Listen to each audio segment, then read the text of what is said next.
Meus irmãos, hoje estamos chegando ao fim da exposição da carta aos Colossenses. Deus nos deu a alegria de poder expor essa carta aqui esses domingos no culto da tarde. Para mim foi muito bom poder relembrar, revisitar essa carta e ter tantas lições, tanta coisa de Deus sendo trabalhada no meu coração nesses dias. Eu espero do fundo do coração que o Espírito Santo tenha ministrado ao seu coração a palavra de Deus e que tenha sido bênção para a sua vida também. Queria convidar os irmãos então a abrirem a palavra de Deus em Colossenses, no capítulo 3, a partir do versículo 18 até o versículo 18 do capítulo 4, de 18 a 18 então. Colossenses capítulo 3, do versículo 18 até o final da carta, que é o versículo 18 do capítulo 4. Eu vou fazer essa leitura e peço que você acompanhe com bastante atenção o que diz a palavra do Senhor. Colossenses 3, a partir do versículo 18. Esposas, sede submissas ao próprio marido, como convém no Senhor. Maridos, amai vossa esposa e não a trateis com amargura. Filhos, em tudo obedecei a vossos pais, pois fazê-lo é grato diante do Senhor. Pais, não irriteis os vossos filhos, para que não fiquem desanimados. Servos, obedecei em tudo ao vosso Senhor, segundo a carne, não servindo apenas sob vigilância, visando tão somente agradar homens, mas em singeleza de coração, temendo ao Senhor. Tudo quanto fizerdes, fazei-o de todo o coração, como para o Senhor e não para homens, cientes de que recebereis do Senhor a recompensa da herança. A Cristo, o Senhor, é que estáis servindo, pois aquele que faz injustiça receberá em troco a injustiça feita, e nisto não há acepção de pessoas. Senhores, tratai os servos com justiça e com equidade, certos de que também vós tendes Senhor nos céus. Perseverai na oração, vigiando com ações de graças. Suplicai ao mesmo tempo também por nós, para que Deus nos abra porta à palavra, a fim de falarmos do mistério de Cristo, pelo qual também estou algemado, para que eu manifeste como devo fazer. Portai-vos com sabedoria para com os que são de fora, aproveitai as oportunidades. A vossa palavra seja sempre agradável, temperada com sal, para saberdes como deveis responder a cada um. Quanto à minha situação, Tíquico, irmão amado e fiel ministro e conservo no Senhor, de tudo vos informará. Eu vos envio com o expresso propósito de vos dar conhecimento da nossa situação e de alentar o vosso coração. Em sua companhia vos envio Onésimo, o fiel e amado irmão, que é do vosso meio. Eles vos farão saber tudo o que por aqui ocorre. Saúda-vos Aristarco, prisioneiro comigo, e Marcos, primo de Barnabé, sobre quem recebestes instruções. Se ele for ter convosco, acolhei-o. E Jesus, conhecido por justo, os quais são os únicos da circuncisão que cooperam pessoalmente comigo pelo reino de Deus. Eles têm sido o meu lenitivo. Saúda-vos Epáfras, que é dentre vós, servo de Cristo Jesus, o qual se esforça sobremaneira continuamente por vós nas orações, para que vos conserveis perfeitos e plenamente convictos em toda a vontade de Deus. E dele dou testemunho de que muito se preocupa por vós, pelos de Laodiceia e pelos de Hierápolis. Saúda-vos Lucas, o médico amado, e também Demas. Saudai os irmãos de Laodiceia e Ninfa e a igreja que ela hospeda em sua casa. E uma vez lida esta epístola perante vós, providenciai, porque seja também lida na igreja dos Laodicenses. E a dos Laodicenses, lede-a igualmente perante vós. Também dizei a Arquipo, atenta para o ministério que recebeste no Senhor, para o cumprires. A saudação é de próprio punho, Paulo. Lembrai-vos das minhas algemas. A graça seja convosco. Amém. Que Deus nos abençoe e nos conduza na exposição da sua palavra. Meus irmãos, às vezes nós temos uma compreensão muito equivocada sobre o Evangelho. E muitas outras vezes, quando nós temos uma compreensão correta, nos falta a aplicação destas verdades. O que eu estou querendo dizer é que Paulo, nessa carta, assim como nós já falamos outras vezes, ele faz uma exposição muito clara sobre a suficiência da pessoa e da obra do Senhor Jesus. Esse é o conteúdo principal da epístola aos Colossenses. Algumas heresias, como os irmãos sabem, elas de forma muito sorrateira tentavam penetrar a igreja naquele tempo. Não só a igreja de Colossos era vítima disso, mas cidades como Laodiceia, Hierápolis e até cidades maiores como Éfeso, dentre outras cidades, eram alvo de muitas heresias. Nós percebemos, por exemplo, na carta aos Tessalonicenses, que o propósito ou que a heresia ali pregada era outra, era de que Cristo já voltou e que aqueles irmãos haviam ficado. Talvez uma má compreensão da igreja com relação à primeira carta que Paulo escreve tenha gerado essa brecha para que essa heresia surgisse, e aí então Paulo escreve a sua segunda carta. Então a gente percebe que não foi só na cidade de Colossos, mas em várias igrejas coisas estranhas elas começavam a surgir. Um tipo de fogo estranho, que vinha muito bem disfarçado, às vezes de uma espiritualidade exacerbada, como por exemplo o ascetismo, não toque nisso, não manuseie aquilo outro, passe a fazer isso para ser aceito, como foi o cerimonialismo judaico, ou até mesmo de algo muito místico, como o culto aos anjos.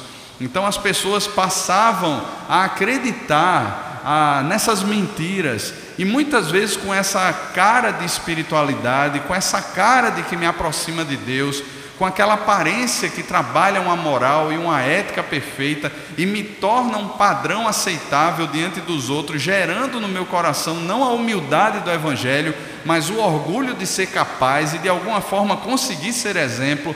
Tudo isso eram desafios para as igrejas naquela época. Paulo, quando escreve essa carta, então, ele centraliza Jesus como a pessoa principal, não só da igreja, mas de toda a criação. Aqui no capítulo 1, e nós lemos esse texto logo no início, ele coloca Jesus como sendo a imagem do Deus invisível. Quando Deus quis se revelar de forma plena ao homem, ele envia o seu Filho. É no Filho que o Deus invisível ele se torna visível, a fim de que o homem contemple aquele que é invisível. É maravilhoso isso. É no Filho de Deus, é em Cristo que Deus expressa o seu caráter, toda a sua bondade, toda a sua graça e a sua vontade redentora para a nossa vida, assim como para a vida daquela igreja. Então ele centraliza a pessoa e a obra de Cristo.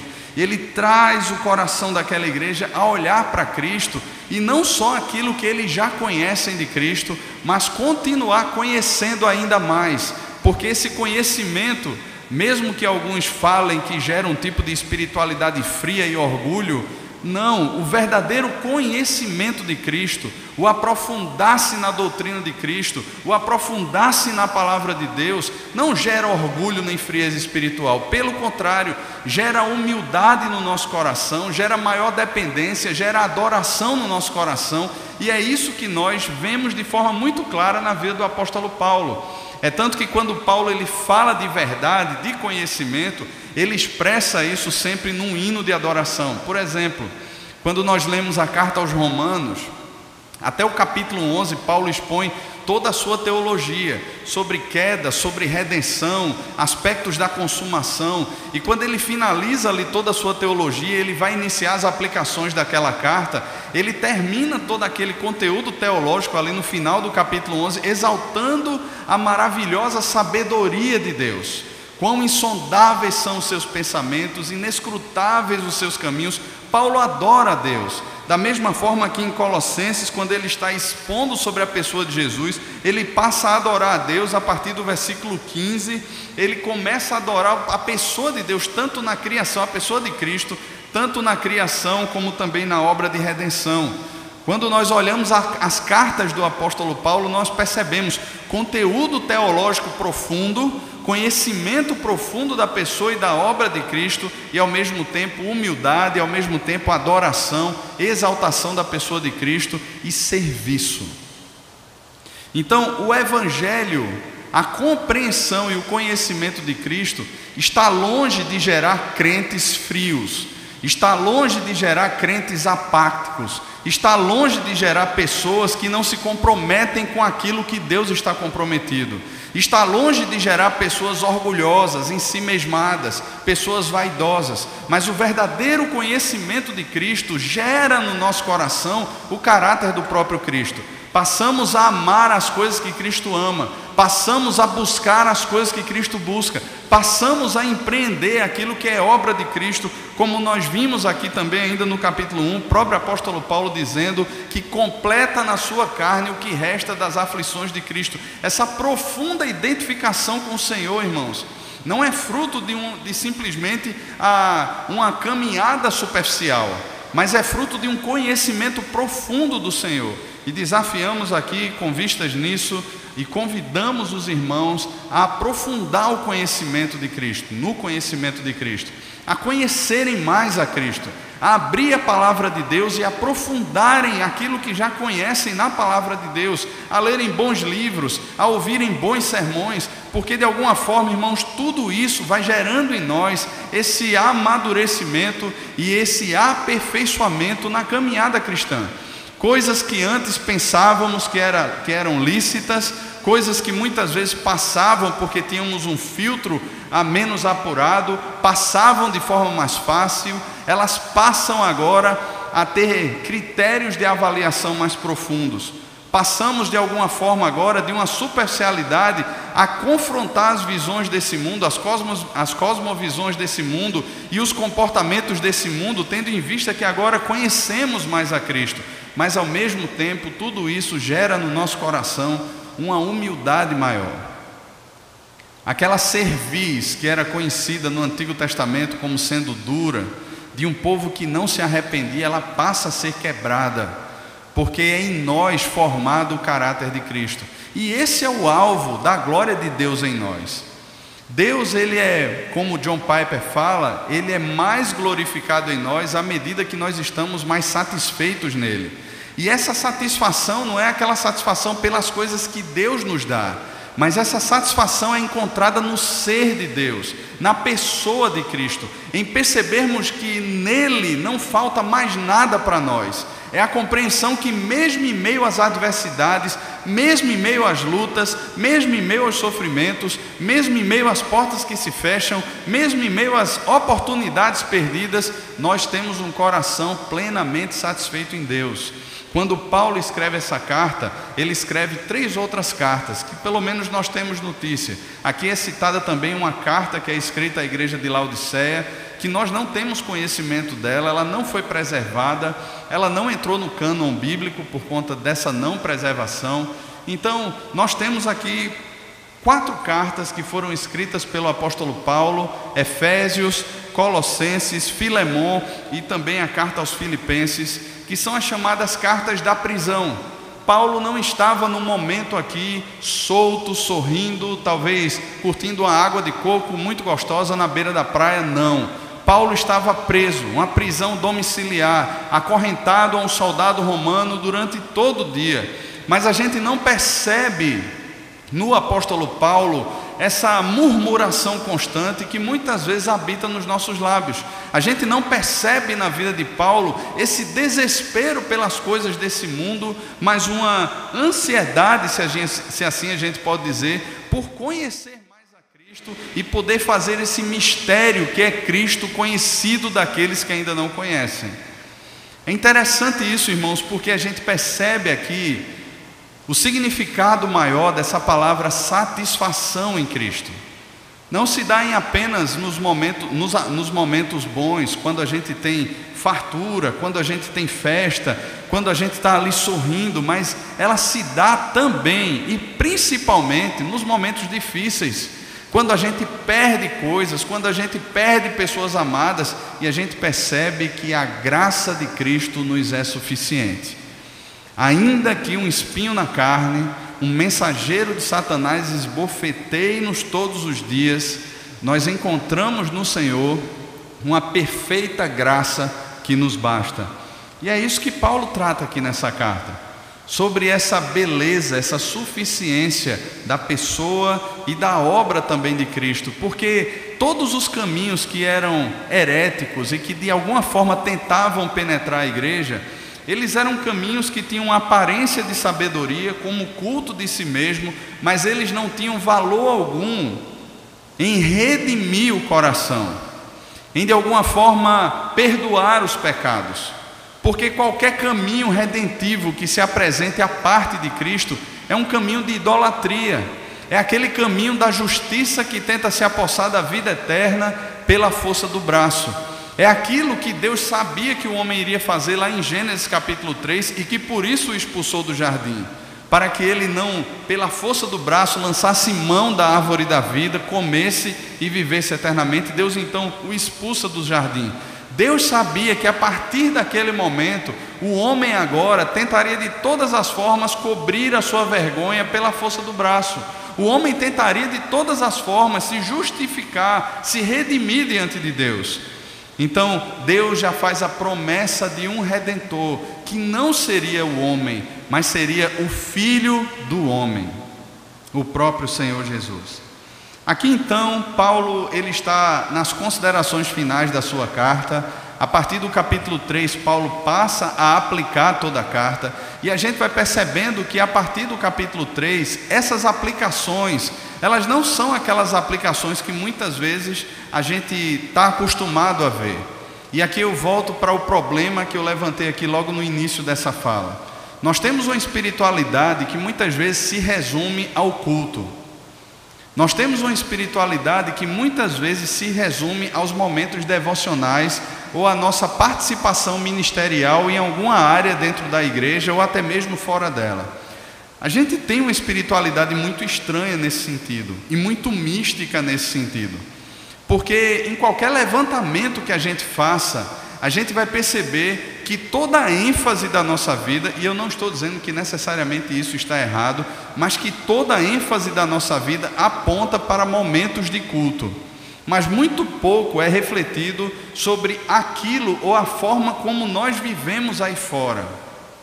E Paulo trata sobre isso a partir do capítulo 3, a nossa consciência da aplicação do Evangelho de Cristo com relação a Deus, a nossa vida com Deus, essa consciência que é gerada no relacionamento com o próximo, dentro da comunidade da fé. E a partir do versículo 18 do capítulo 3, Paulo traz uma outra esfera da nossa vida, que faz parte da integridade do nosso ser, e ele começa a tratar sobre família, e ele começa a tratar sobre relações de negócios, e depois ele trata sobre como nós devemos então observar aqueles que não conhecem a Deus, aqueles que estão fora, e as considerações finais que a gente vai ver no final.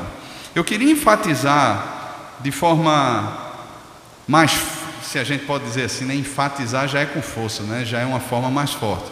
Mas se a gente pode trazer uma ênfase maior, por assim dizer, eu queria pensar de forma mais clara com os irmãos, a partir do versículo 18 até o versículo 6 do capítulo 4, e no final a gente vê aí essas considerações finais, quando Paulo fala de alguns homens que andam com ele, mas não será o foco principal da nossa exposição. A partir do versículo 18, então, Paulo começa a trazer uma realidade que deve ser descortinada, ou que faz parte da vida daqueles que conhecem, que conheceram a Cristo. Irmãos, em Gênesis capítulo 1 e em Gênesis capítulo 2, quando Moisés traz um relato ali, principalmente a partir do versículo 26, quando ele fala da criação do homem e da mulher, Moisés faz questão de deixar claro para a gente que quando Deus criou o homem e a mulher, Ele criou o homem e a mulher dentro de uma estrutura. Deus é quem cria a estrutura do casamento. E dentro da estrutura do casamento, Deus dá papéis ao homem e à mulher para que o casamento funcione para a glória de Deus e para a alegria, para a felicidade plena do casal. É interessante quando a gente olha, por exemplo, que no capítulo 3 de Gênesis, quando ocorre a queda, existe uma maldição direta que pesa agora sobre o casamento. Passa a existir uma luta. Deus diz à mulher: o teu desejo será para o teu marido e ele te governará. Ali está estabelecida uma guerra. Existe um teólogo bíblico chamado O. Palmer Robertson, E ele comenta que uma tradução mais literal desse texto seria: o teu desejo será contra o teu marido, e ele irá contra você, e ele te governará. O que ele diz com isso é que existe uma batalha sendo travada agora na vida relacional homem e mulher. Existe uma disputa de poder estabelecida agora entre o homem e a mulher. Não existe mais aquilo que foi criado por Deus, mas foi deturpado pelo pecado agora, e passa a existir essa batalha conjugal. Essa batalha de gêneros, ela passa a existir em Gênesis capítulo 3. Antes não existia. O homem, ele era para a mulher, porque antes de ser para a mulher, ele era para Deus. Ele não precisava buscar a sua afirmação como homem, usando essa filosofia do manda quem pode e obedece quem tem juízo. Ou a mulher não precisava usar de meios ou subterfúgios para de alguma forma conquistar aquilo que ela quer. A alegria da mulher era dentro daquilo que Deus criou, porque antes dela ser para o homem, ela era para Deus. Deus era a satisfação tanto do coração do homem como do coração da mulher. Por isso eles desfrutavam dos seus papéis, da vida comum do lar, de forma plena e de forma feliz, sem qualquer batalha, sem qualquer atrito. Entretanto, Gênesis 3, como já falamos, a desgraça acontece e passam a existir disputas dentro de casa. Mas não só dentro de casa. Quando você olha um homem e uma mulher hoje, no mercado de trabalho ou em qualquer lugar, eles estão disputando os seus lugares. Há uma série de batalhas que são travadas pela igualdade, isso e aquilo outro. E isso não é novo, irmãos, isso acontece desde Gênesis capítulo 3. Porque o pecado levou a mim e a você a nós não compreendermos mais o plano de Deus. E se de alguma forma a gente tenta colocar o plano de Deus antes de Deus, o plano de Deus antes da satisfação em Deus, o plano de Deus antes de nossa identidade está muito bem firmada, e a nossa consciência de que somos nova criatura está muito bem trabalhada em Cristo, irmãos, nos tornamos legalistas e a briga continua dentro de casa.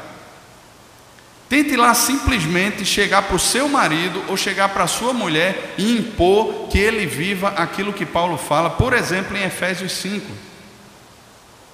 É complicado. Uma vez eu participei de um casamento onde o pastor disse assim: olha, quando o homem ama a sua esposa, quando o homem vai para a cruz por sua esposa, fica facinho a esposa então se submeter ao marido. Só que não é isso que a Bíblia fala. Quando Pedro, por exemplo, na sua primeira carta, no capítulo 3, ele trata sobre isso, ele fala ali num contexto de homens que são desobedientes ao Senhor, que oprimem a sua mulher, e ele diz assim: olha, ainda que ele seja assim, seja submissa. Então não depende daquilo que eu tenho dentro de casa favorável ao meu desempenho de amor ou ao desempenho de submissão da minha esposa. Depende da firmeza da minha consciência e do meu coração em Cristo, que devolve para mim a minha identidade, propósito para a minha vida, sentido para a minha vida e principalmente satisfação nele e na vontade dele, para que eu possa, a partir daí então, passar a desfrutar dos papéis que ele estabeleceu para mim. Claro que disputas de alguma forma acontecerão, porque enquanto permanecemos aqui, irmãos, nós ainda temos um coração, ainda que redimido, um coração pecador. E de alguma forma, se Deus passa a ser o centro do nosso coração, se Deus deixa de ser o centro do nosso coração, se Ele deixa de ser o centro da nossa busca, se Ele deixa de ser o centro da nossa satisfação, do nosso prazer, de alguma forma outra coisa se torna. Porque o meu coração, depois da queda, ele se tornou essencialmente idólatra. Ele foi criado para Deus e para a glória de Deus, mas o pecado tornou o meu eu como sendo o meu Deus. Então, de alguma forma, eu tento estabelecer ídolos que apontem para um caminho de prazer, de segurança, de conforto e de satisfação. Qualquer outra coisa, qualquer proposta ou pessoa que surja nesse caminho, eu me aproprio dela, não por ela em si ou pelo caminho em si, mas pelos desejos do meu coração que precisam ser satisfeitos. Então, a partir disso aí, acontece a redenção. Mas se eu não permaneço em Cristo, me satisfazendo em Cristo, todas essas tendências, elas retornam ao meu coração. Por isso que quando Paulo escreve aqui, ele traz esse ensinamento para a igreja. E provavelmente isso já foi ensinado à igreja. O que ele traz aqui de volta é esse reforço. Lá em Efésios ele esboça de forma mais detalhada, ele trata melhor esse assunto. Aqui ele parece que pontua tanto para esposas, como para maridos, como para filhos, como para pais, e se detém mais na questão dos servos. Mas o que Paulo quer lembrar a igreja aqui é que essa espiritualidade, essa centralidade, essa suficiência da pessoa e da obra de Cristo não é algo meramente espiritual nos termos de culto, de conhecimento, mas se expressam também no meu casamento, no meu amor ou na minha entrega à minha esposa, e no amor e na entrega da minha esposa a mim. Não existe, irmãos, essa perspectiva de que eu estou bem com Deus, de que eu estou buscando a Deus e o casamento se encontra em frangalhos. Não existe.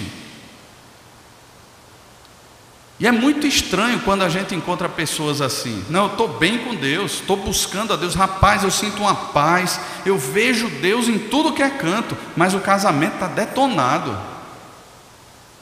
Alguma coisa está errada. Talvez seja o seu Deus, ou a caricatura de Deus que de alguma forma a gente estabelece como sendo o nosso Deus. Mas a verdade é que quando nós temos esse encontro com o Cristo das Sagradas Escrituras, de fato o nosso coração é transformado, e as outras instâncias da nossa vida, elas passam a desfrutar da bênção, da paz, da suficiência de Cristo no nosso coração também. Então Paulo ele fala aqui de esposas, ele fala aqui sobre maridos, ele fala sobre filhos, ele fala sobre os pais. Perceba, não é só no casamento, mas é na criação dos filhos e na relação dos filhos com os pais. Existe uma centralidade de Cristo agora que permeia esses relacionamentos em casa, os nossos relacionamentos familiares. E de alguma forma Cristo é quem aparece no centro deles, porque bem sabemos, irmãos, que pela força do nosso braço, talvez tivéssemos muitos aplausos desse mundo, como nós vemos muitos casamentos de pessoas que não conhecem a Cristo, e inadvertidamente a gente aplaude esses casamentos dizendo assim: olha só como dá certo, só falta Jesus, falta tudo, porque o amor é egoísta, porque a relação é egoísta, porque tudo ali gira em torno da idolatria do eu, que de alguma forma tenta se garantir, inclusive nos aplausos que recebe. Mas quando a vida parte de Cristo, os relacionamentos sim são transformados, e Cristo é percebido em sua essência. Não é mais um amor condicional, que tem como base a troca nas relações, mas é o amor agora altruísta. É o amor que tem como base a encarnação e a entrega de Cristo. É o amor que está disposto a ir para a cruz pela esposa, e é a esposa que se entrega ao marido e que coloca a sua missão, tudo aquilo que Deus tem dado a ela, atrelado à missão do marido, e caminham juntos sem disputa. São filhos que passam a olhar para os pais não como opressores, mas como agentes de Deus em sua vida, e pais que passam a olhar para os filhos não como um espelho da sua vida, mas investindo no pastoreio e na formação da criança, para que Cristo seja formado nela, para que o seu coração tenha um encontro com Cristo e não com seus projetos frustrados. A partir do versículo 22, então, Paulo passa a tratar agora sobre a questão dos servos. E tanto quando Jesus estava presente, caminhando ali nas regiões de Israel, quanto na civilização greco-romana, a escravidão era algo que acontecia normalmente. A gente não vê, por exemplo, Jesus de alguma forma levantando uma bandeira contra a escravidão, nem a gente percebe isso nas cartas de Paulo.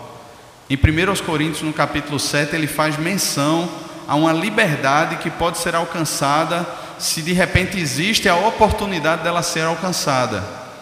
E isso depois se torna como uma base para a libertação dos escravos, inclusive.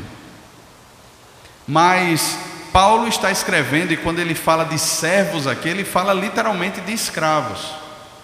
E é interessante que um homem chamado Onésimo, que Paulo vai citar aqui nas considerações finais, ele era um escravo que havia fugido do seu senhor, um homem chamado Filemon. E Paulo depois, Onésimo tem esse encontro com Paulo, ele se converte, e quando Paulo envia a sua carta para Filemon, que era o antigo dono de Onésimo, quem leva essa carta para Filemon é o próprio Onésimo. O cristianismo, ou essa relação com Cristo na vida de Onésimo, não se deu agora, Onésimo, você foi liberto, aqui pensando em palavras que Paulo poderia ter dito, você foi liberto por Cristo, então você agora é cortina, não é mais tapete, você é cabeça, não é mais cauda. Você agora então viva a sua vida com Cristo em liberdade, graças a Deus que você fugiu, que Deus deu a ousadia para você fugir, me encontrar, e agora você pode viver a sua vida por aí. Não, irmãos. Paulo envia Onésimo, o escravo fujão, de volta para o senhor dele. Vai lá ser escravo de novo, Onésimo. E duas penas poderiam vir sobre Onésimo. A primeira era mais branda. Filemon tinha em casa, como senhor de escravos, aquelas marcas, né? Que eu não sei o nome bem daquilo, não sei se Beto sabe. Aquilo que marca o gado, né? Lá aquela coisa lá de ferro que você bota na brasa, né? E depois você marca o gado lá com a letra lá, alguma coisa marca lá da fazenda. Então, Filemon poderia receber uma marca daquela na sua testa. Essa era a pena mais branda. E a pena mais cruel era a morte de Filemon, como exemplo para os outros escravos. E Paulo está dizendo assim, para Onésimo, e Paulo está dizendo a Onésimo, Onésimo, volta para casa, vai encontrar com Filemon, volta para casa. E quando ele escreve a carta a Filemon, ele diz assim, olha Filemon, receba Onésimo agora como um irmão caríssimo em Cristo. Não esqueça, Filemon, que você me deve a sua vida. E Paulo está falando ali, possivelmente, da salvação em Cristo de Filemon. Paulo pregou um dia para Filemon, Filemon se converteu, foi discipulado por Paulo, e agora Paulo está dizendo assim, eu estou enviando ele de volta, mas veja como você vai recebê-lo. Da mesma forma que agora a vida dele está nas suas mãos, um dia a sua esteve nas minhas. Pense num recado bom de dar, né? Paulo sabia dar uns recados legais. Mas ele coloca Onésimo para voltar para casa. Porque, irmãos, não é a nossa percepção daquilo que de repente é justo. Mas agora é a palavra de Deus que serve como a lente, onde a verdade é discernida. A verdade não é mais fruto da minha cosmovisão pessoal, mas a verdade e a própria realidade é discernida agora pela palavra de Deus. Então a palavra de Deus é que você volte e se submeta. E ele volta. Então, quando Paulo está escrevendo sobre essas relações, ele diz assim para os servos: servos, obedecei em tudo ao vosso Senhor, segundo a carne, não servindo apenas sob vigilância, visando tão somente agradar homens, mas em singeleza de coração, temendo ao Senhor. Tudo quanto fizerdes, fazei-o de todo o coração, como para o Senhor e não para homens. Veja só, irmãos, não é um contexto fácil, o contexto de escravidão. É certo que existiam vários graus de escravos, se a gente pode dizer assim. Existiam os escravos mais baixos da casa, e existiam aqueles escravos que inclusive eram mestres dos filhos do Senhor, os pedagogos. Existiam níveis de escravidão, mas eram escravos. E a grande maioria dos escravos eram escravos baixos, eram escravos de uma colocação de sofrimento maior. E quando Paulo escreve isso aqui, ele não está falando de senhores crentes. Ele está falando para escravos que faziam parte da igreja e que tinham senhores descrentes, que massacravam eles, que roubavam o direito deles, que exigiam deles mais do que eles poderiam dar muitas vezes. E nesses processos, muitas vezes a gente passa a ter essa visão de que a sexta-feira é melhor do que a segunda-feira, porque na sexta-feira a gente se vê livre de toda essa opressão patronal, de toda essa opressão que nós sofremos no dia a dia, assim como aqueles escravos também pensam ou pensavam. E de repente, no único dia, talvez aí a gente nem sabe, né? No único dia de descanso que eles tivessem, eles viessem a pensar: olha, esse é o dia.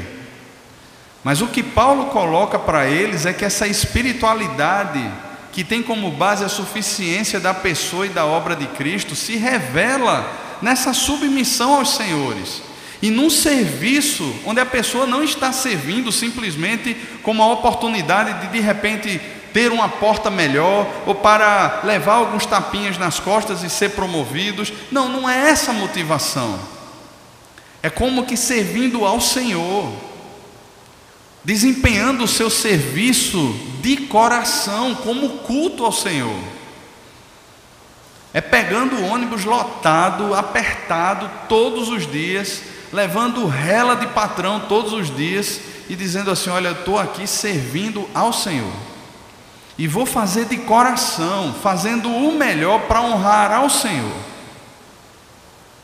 Talvez o patrão nunca reconheça, a situação nunca mude, as coisas até piorem, porque os próprios funcionários ou os outros escravos começassem a dizer assim: olha, esse cara está querendo se promover, vamos puxar o tapete dele. Talvez a perseguição até piorasse. Eu lembro de um caso aqui, há muitos anos atrás, um irmão que foi trabalhar numa área, num concurso público, e ele chegou lá com o seguinte pensamento: eu vou honrar a Deus aqui. E lá na mesa dele, quando ele chegou, estava uma pilha de processos, e ele começou a ler aquilo e a emitir as sentenças, isso e aquilo, e correndo com aquilo, e os processos foram baixando, e de repente alguém chega junto dele e diz assim: rapaz, você está inflacionando a repartição. Não é assim não. Não é assim não. Olha, aqui a gente tem a pausa do cafezinho, tem a pausa da água, tem a pausa do banheiro, tem a pausa da conversa do corredor. E começou a falar de várias pausas. Eu disse assim: mas com tanta pausa assim não vai dar tempo de fazer as coisas. Ele disse: pois é, a gente vai fazendo quando dá, a gente vai caminhando conforme a música. Não queira se apressar muito não, porque senão de repente pode aparecer uma transferência para você que não agrade muito você, longe de casa, alguma coisa assim. E ele passou a ser ameaçado dentro do trabalho, e ele continuou fazendo, irmãos, e pagou um preço caro de rodar por lugares distantes, e muito distantes. Mas é a consciência de que eu estou fazendo para o Senhor e não para homens. Eu não tenho que me submeter aos temores dos homens, ou simplesmente para manter um status, dizer assim: tá bom, então eu vou agir como vocês agem. Não, sirvam como se fosse ao próprio Senhor, é a Deus que vocês estão servindo. Ao mesmo tempo ele volta os olhos para os senhores, a partir do capítulo 4, e diz assim: senhores, tratai os servos com justiça e com equidade, certos de que também vós tendes Senhor no céu. E é claro, ele não está escrevendo aqui essa carta e dizendo assim: olha, escravo que tem um senhor descrente, leve essa carta para ele. O senhor lá iria dar risada. Quem é Paulo? Quem é Cristo? Eram descrentes. E ele está escrevendo aqui então para senhores crentes, gente da igreja que possuía escravos. E ele está dizendo assim: olha, tratem os escravos ou os servos com justiça e com equidade. Agora pensa o seguinte comigo: esse povo, ele se converteu e ele vem de uma cultura de opressão, de tratar escravo mal. E aqui agora eles têm um encontro com Cristo, com a pessoa de Cristo, com a obra de Cristo, completamente algo que nenhum deles merecia. E agora eles estão aprendendo a enxergar os seus servos por meio da palavra de Deus. Então não é mais segundo aquilo que o mundo faz, não é mais segundo aquilo que eu aprendi lá fora, não é mais segundo o que o mercado manda, o que a CLT diz. Não, essas coisas são regras e a gente obedece aquilo que é lei, mas é muito mais do que isso. Porque várias outras palavras existirão nos evangelhos e na palavra de Deus que não estão contidas nas leis do trabalho. E que eu posso desenvolver essa caminhada com aqueles que estão sobre os meus cuidados, sobre aqueles que trabalham para mim, de modo que eles não trabalhem simplesmente porque a minha instituição, a minha empresa, aquilo que eu faço tem um nome lá, olha, isso aqui é cristão. E se torna até um discurso muito bonito para quem é de fora. E todo mundo que está de fora está dizendo assim, não, mas aquela empresa, aquele negócio ali, o dono lá é crente. E ele faz questão de dizer isso. E ao mesmo tempo, aqueles que trabalham lá, trabalham com medo, debaixo de opressão. E muitas vezes a justificativa desse patrão é o seguinte, não, mas não posso dar bobeira para funcionário não. Se eu for alisar demais, a pessoa desanda, então eu tenho que pegar pesado, tenho que ameaçar mesmo, tenho que trabalhar com medo para produzir. Mas não é isso, irmãos. As palavras que Paulo usa aqui é com justiça e equidade. São palavras que muitas vezes são mencionadas nos nossos dias, mas elas não têm a dimensão que a Bíblia dá a elas.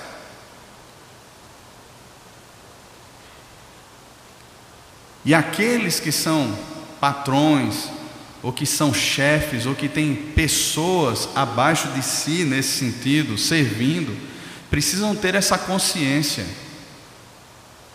Eu lembro que há um tempo atrás, uma pessoa fez uma visita na casa de um irmão aí, e de repente lá ele ficou na sala, e chegou a pessoa que serve lá, a funcionária lá da casa, e chegou para aquela pessoa e disse, e aí, como é que você está? A pessoa disse assim, não, eu estou bem, né? Estou como Deus quer. E aí ele puxou mais assunto, né? E disse assim, e aí, fulano, excelente patrão, né? O cara crente lá da igreja. A pessoa disse assim, olha, eu não queria falar não, mas só a graça de Deus aqui, viu? Muita misericórdia do Senhor. E saiu assim, não diga que eu lhe falei isso não, e saiu. Ô irmãos, a quantidade de gente que trabalha em empresas ditas cristãs, ou que tem filosofias cristãs, que sofrem e muito. A gente pode fazer culto na empresa. A minha família, quando eu trabalhava com os meus pais, nós tínhamos lojas de imóveis. E quando eu tive um encontro com Cristo, eu disse assim, rapaz, eu vou fazer um culto todo dia na loja. Fazer um culto, antes de abrir lá a loja, fazer um culto. E aí, algumas pessoas chegavam, né, que eu conversava e dizia assim, rapaz, eu peço para todo mundo chegar 15 minutos mais cedo para a gente ter um momento de oração. Eu digo, não, peraí. O cara tem que chegar na hora que é para ele chegar, ele vai bater lá o ponto dele na hora que é para ele chegar. Eu vou abrir 10 minutos, 15 minutos mais tarde. E era engraçado isso, né, porque as lojas lá, 8 horas da manhã, todo mundo estava abrindo as portas e a gente abria 8h10, 8h15. Papai ficava uma fera. Loja não é igreja. Quer ser pastor, vá para a igreja. Ele nem tinha ideia. Profecia de pai. E aí era interessante, porque teve gente ali que começou a ir para a igreja depois. Gente que teve encontro com Cristo depois. A gente simplesmente sentava, lia um versículo, às vezes assim um trechinho lá das escrituras, orava, dizia assim, vamos consagrar o nosso dia a Deus, para que entre aqui não só bons clientes, mas para que a gente sirva bem os clientes que entrarem, para que a gente honre a Deus aqui nesse lugar. Eu não tinha nem ideia, irmãos, de coisas que eu falava. Era novo convertido. Tinha uma sede por ler a Bíblia, que acabei lendo a Bíblia toda 3 vezes. Lá na loja, qualquer intervalo que tinha, saía lá abrindo a Bíblia. E era interessante, porque no começo ninguém sentava onde eu ficava ali sentado, né? O pessoal dizia, não, vou ficar em pé aqui. Às vezes não tinha cliente nenhum chegando e os vendedores tinham que ficar em pé lá na frente. Eu, não, gente, senta aqui, eu estou lendo, eu posso ler em voz alta. E aí nos momentos assim, sem ninguém, sem nenhum cliente na loja, sentava o pessoal lá e eu ficava lendo a Bíblia. E eles lá, e foram momentos tão bons, tão bons. Mas não é só isso, irmãos. Imagina se tudo isso estivesse sendo feito, e é bom que seja feito, mas ao mesmo tempo eu olhasse e dissesse assim: você passou meia hora a mais do expediente, mas não tem hora extra para você não. Começasse a agir com injustiça. Não vou compensar isso não. Não vai receber nada, nem vai ter de repente aí a possibilidade de chegar mais tarde outro dia. Não, você tem que vir aqui trabalhar, você precisa desse emprego. Imagina.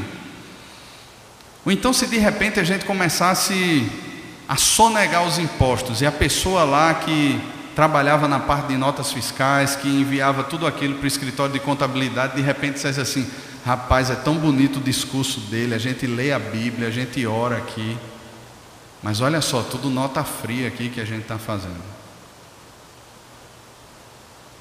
E é engraçado que com o passar dos anos, as lojas foram quebrando, porque não tinha como pagar imposto e sustentar tudo aquilo. Não tinha, mas foi quebrando.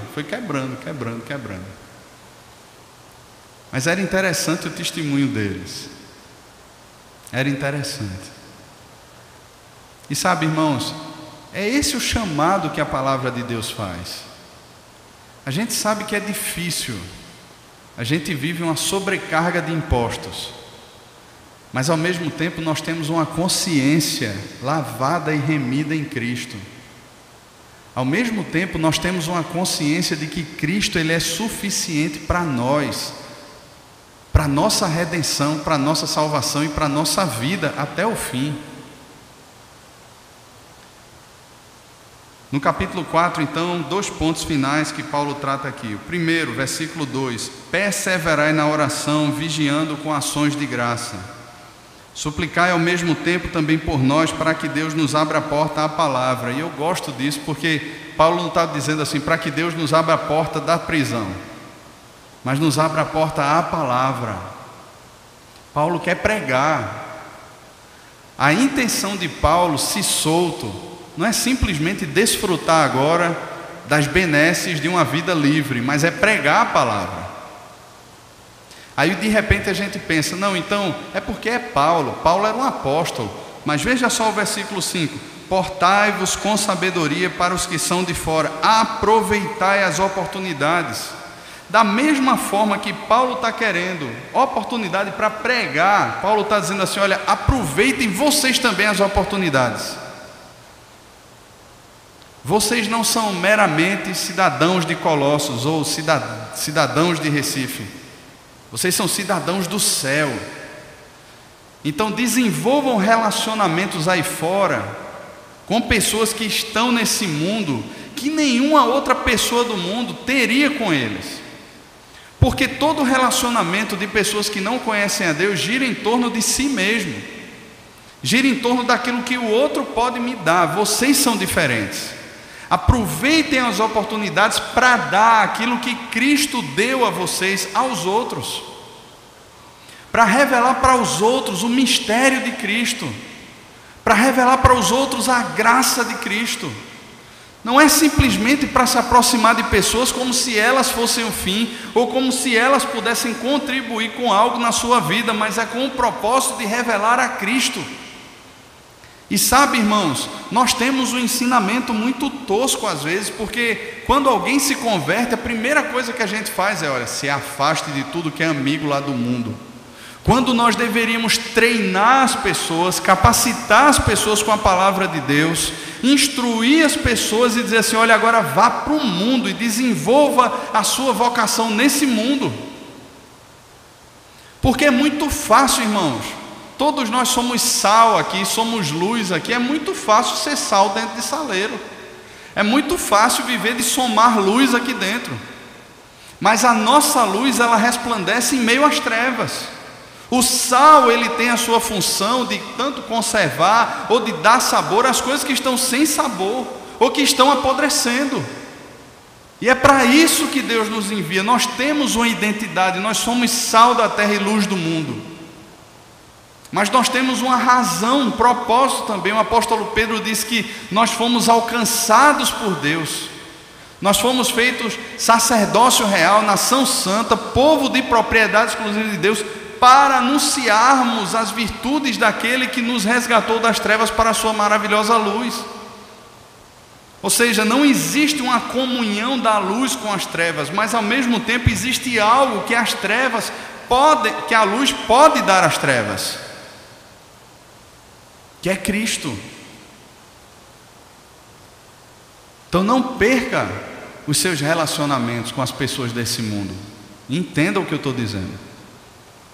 Você tem esses relacionamentos e eles devem permanecer para Cristo, para apresentar Cristo.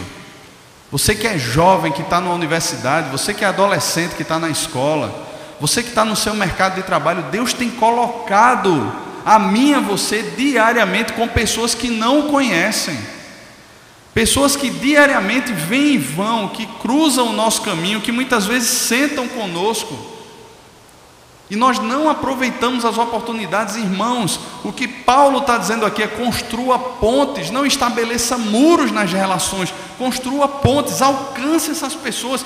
Deus tem revelado a você o mistério de Cristo, e é por meio da pregação da palavra que esse mistério se torna conhecido. Então aproveite as oportunidades. Versículo 6: a vossa palavra seja sempre agradável, temperada com sal, para saberdes como deveis responder a cada um. Não seja legalista, né? Você não pode estar fazendo isso, que isso é pecado. A pessoa não tem consciência de pecado. Siga lá o exemplo de Paulo em Atenas. Paulo está lá, caminhando, pregando nas praças. De repente é chamado de tagarela, fala de coisas sem pé nem cabeça, traz Paulo para o Areópago para a gente mangar dele agora aqui, para a gente rir da cara dele, palhaço. E Paulo, quando chega lá no Areópago, Paulo diz assim: olha, caminhando pelas ruas, pelas praças, eu vi que vocês são muito religiosos. Vocês são, estão de parabéns, gente. E aí eu vi um altar ali, chamado ao Deus desconhecido. Está vazio esse altar. Olha, é esse Deus, ou é esse Deus que eu prego para vocês. O Deus desconhecido de vocês é conhecido para mim. Você percebe, Paulo não estabelece um muro de divisão ali, mas ele cria uma ponte. Ele pega num pontozinho ali, e essa é a oportunidade a ser aproveitada. Tem uma deixa de Deus ali, que Paulo pega aquele negócio assim: olha, é esse Deus que eu prego para vocês. O Deus que criou os céus, o mar, tudo que neles há. Um Deus que não habita em templos feitos por mãos humanas, nem é servido por mãos humanas, como se de alguma coisa precisasse. É esse Deus que eu prego. O que é que acontece ao final? Muitos creem, outros passam a perseguir os que creem. Paulo separa os que creem e vai discipular os que creem. Porque a fé, ela vem pelo ouvir, e ouvir a pregação da palavra de Cristo. Por isso é que essa palavra, ela é temperada com sal, porque não é o sal da minha sabedoria para que a fé das pessoas, ou para que as pessoas, ou para que gere no coração das pessoas uma apropriação da minha pessoa como sendo um ídolo para elas. Mas a palavra de Cristo, ela gera glória para Cristo e produz discípulos de Cristo. E as pessoas passam então a seguir a Cristo. Paulo finaliza a sua carta citando alguns nomes aqui. Ele fala de Tíquico, ele fala de Onésimo, ele fala de Aristarcos, Marcos, que lá no capítulo 15 de Atos havia se separado de Paulo ali, Marcos, primo de Barnabé, João Marcos, o evangelista. Ele está com Paulo agora. Há tempos atrás haviam se separado, agora estão juntos. E Paulo diz que tanto Aristarco quanto Marcos, como Jesus, conhecido por justo, são um consolo para ele. São judeus, são os da circuncisão que permaneceram com Paulo, esses três. Mas Paulo também cita aqui Epáfras, que era o pastor da igreja de Colossos, talvez daquela região ali de Laodiceia e Hierápolis também. E Paulo fala algo muito jóia sobre Epáfras. Ele diz que Epáfras, ele não cessa de se preocupar, de orar, que ele se esforça sobremaneira, continuamente por eles nas suas orações. Eu acho isso tão jóia, irmãos, e isso traduz de forma tão clara o coração de um pastor, porque mesmo que distante, existe aquela ligação no coração com gente que está lá. E ele está orando continuamente, ele está insistindo nas orações, está lutando com Deus para que aqueles irmãos permaneçam perfeitos, íntegros, amadurecendo, caminhando com Cristo. E eu vejo essa aplicação desse último ponto aqui de forma muito clara. Irmãos, Deus nos deu o privilégio, quando Ele quebrou a barreira de separação que existia entre as nossas diferenças, a nossa diversidade de criação e de pensamento, nos fazendo um só corpo. Deus nos deu amigos, Deus nos deu família da fé, Deus nos deu a oportunidade de olharmos nos olhos uns dos outros em verdade e amor e caminharmos juntos, mesmo em meio às nossas diferenças. Nós temos criações diferentes, nós temos visões de mundo diferentes, mas a palavra de Deus, ela nos dá uma única visão, e o Espírito de Deus nos forma um único corpo, e é isso que nos faz caminharmos juntos, e termos aqui um homem como Epáfras, que mesmo distante, sabe que está conectado com aqueles irmãos, que sofre com aqueles irmãos, que ora por aqueles irmãos, que tem um laço de amor com aqueles irmãos que a distância não pode romper. Eu penso, irmãos, que nos nossos dias, onde relacionamentos são descartáveis, onde o que vale é a minha visão, é o meu reino, é o trilho no qual eu sigo, pessoas ao longo de qualquer jornada, naturalmente em visões assim, elas vão sendo deixadas de lado, vão sendo deixadas para trás. Acontece isso na caminhada de Paulo, mas não porque as pessoas não caminham segundo aquilo que Paulo quer, mas porque elas abandonam a fé, e é o caso de Demas, que é citado aqui. No final, Paulo cita Lucas no versículo 14 e cita Demas. E lá na segunda carta a Timóteo, no capítulo 4, versículo 10, traz uma notícia muito triste sobre Demas, e é o que separa Demas de Paulo. Paulo diz que Demas, amando o presente século, abandonou. Veja, não foi uma decisão de Paulo deixar de caminhar com Demas, mas foi uma decisão de Demas deixar de caminhar com Paulo por causa do mundo. Mas com certeza, irmãos, enquanto eles estavam juntos, aqui tem gente que é grega, tem gente que é judeu, e estavam todos juntos com Paulo, e com certeza existiam divergências, mas havia um só propósito, e eles estavam juntos naquilo. Haviam divergências, mas não existia aqui dentro disputa de poder entre Paulo, entre Aristarco ou qualquer outro, porque havia um só propósito. Paulo estava preso aqui e não estava preocupado se de repente Epáfras iria tomar o lugar de Paulo, porque o propósito era Cristo, era conhecer e fazer Cristo conhecido. Por isso, irmãos, não há lugar para vaidade nem para carnalidade. E o reflexo de uma vida que está bem com Deus, que está buscando a Deus, que caminha com Deus, se reflete exatamente nisso. Se reflete exatamente nisso. Relacionamentos íntegros que promovem a glória de Deus e a alegria e bem-estar do próximo.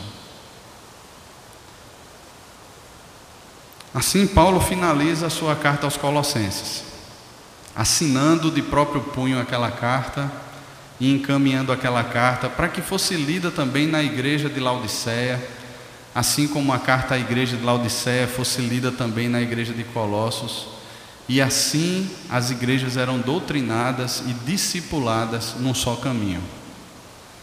E assim nós somos doutrinados e discipulados num só caminho, que não é o caminho da Igreja Presbiteriana das Graças, mas é o caminho de Cristo.